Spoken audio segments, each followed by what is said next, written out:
Good afternoon everyone, today we're looking at my first ever Cressi watch. So Cressi is an Italian diving equipment provider actually that do watches as well. They were founded in 1946, obviously in Italy, and yeah, that's their main focus really, is just diving equipment, and they're quite good at it really, from what I can gather, but hopefully let's see if their watches are any good.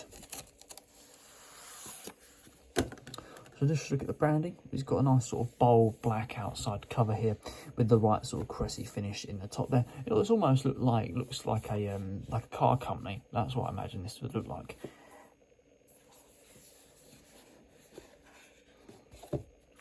All sort of black detailing going on inside. Nice black cushion as well to hold it in place.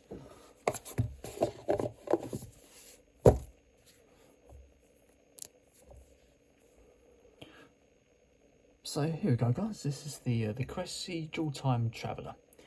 It's got a 48mm case diameter with a 6mm case thickness. I don't believe that. That's not 6mm. Yeah, more like 12.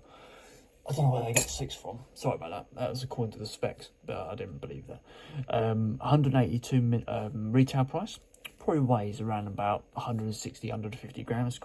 And a quartz movement in the back there.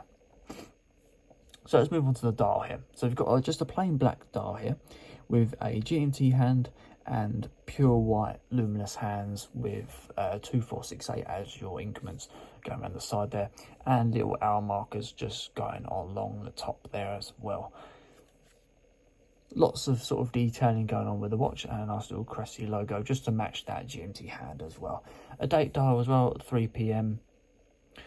And overall, the watch gives off a good amount of sort of depth to it. When you're doing a sort of a diver's watch, you want it to give like good depth, and this is what it does because of the it looks a little bit like the only in depth in a depth sort of way. It looks like the Deep Sea Dweller in terms of the thickness, but yeah, the face sits quite deep into the actual casing, and you've got a nice a large indentation for the increments going around the inside there. Rather than being angled at 45 degrees, they're angled a bit more steeper, maybe like 80, 90, and that's what gives it that extra depth there. With the watch, you get 200mm waltzers and mineral glass going at the top of the actual watch. There's actually 3 main variants of this watch. You can go for gold black, grey blue, or the this one that I've gone for, which is black red stainless sort of colour. Coming out to the bezel, that's very nice. A very nice gliding sort of Submariner style bezel there that just glides into place and locks in place quite nicely. Really nice bezel there. It's really nice, really smooth, but strong as well. So going round to the crown and the casing, we've got a full stainless steel casing with a brush finish on the outside there. Lots of crown protection with a line finish, sort of polish finish again, on the actual crown itself. And a Cressi sort of print embossed in the actual side of the watch there. Similar to what Invicta does. They put their brand name in the side there.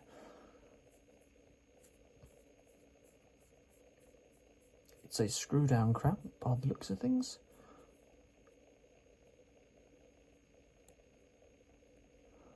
Yeah, a very nice, well-defined first position and a good click on that mechanism there. GMT hand feels a good amount of resistance when you turn that GMT hand, which is good. Second position, yeah, very good feedback on the actual hands there on the second position crown. That's really, really strong. That's almost like the Ingersoll Herald. The Ingersoll Herald, if you don't know, it's got a very good crown in terms of the feel. This feels really good. This is really well made. I quite like this. Yeah, it's nice. And a nice spring system that's included in that crown there, which gives it that extra press. Really good. I'm really pleased with that. Nice. That's what you want for a diver's watch though, isn't it? So coming down to the strap. In terms of the strap width, now it's probably difficult to define this because the actual strap is made to fit for this specific watch. You can't get sort of a lug width. You probably would have, I probably can't quote a strap width. But if you want to just know how thick the strap is on the actual watch, I'll just bash my camera. Stop moving. If you want to know the actual thickness of the strap at the buckle,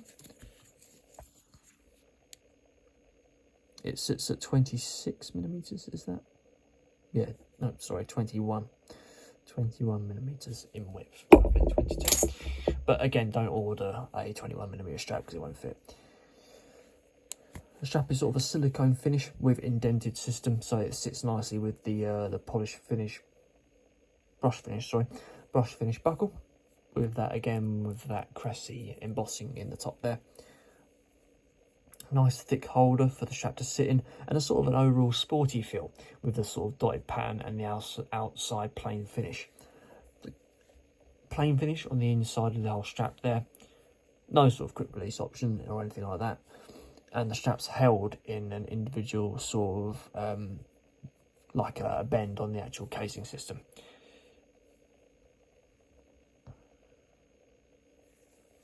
It's a shame they've gone and ruined the watch with a Thailand movement, really. Should use a Swiss one. So there we go, guys. That is the Cressi Dual-time Traveller.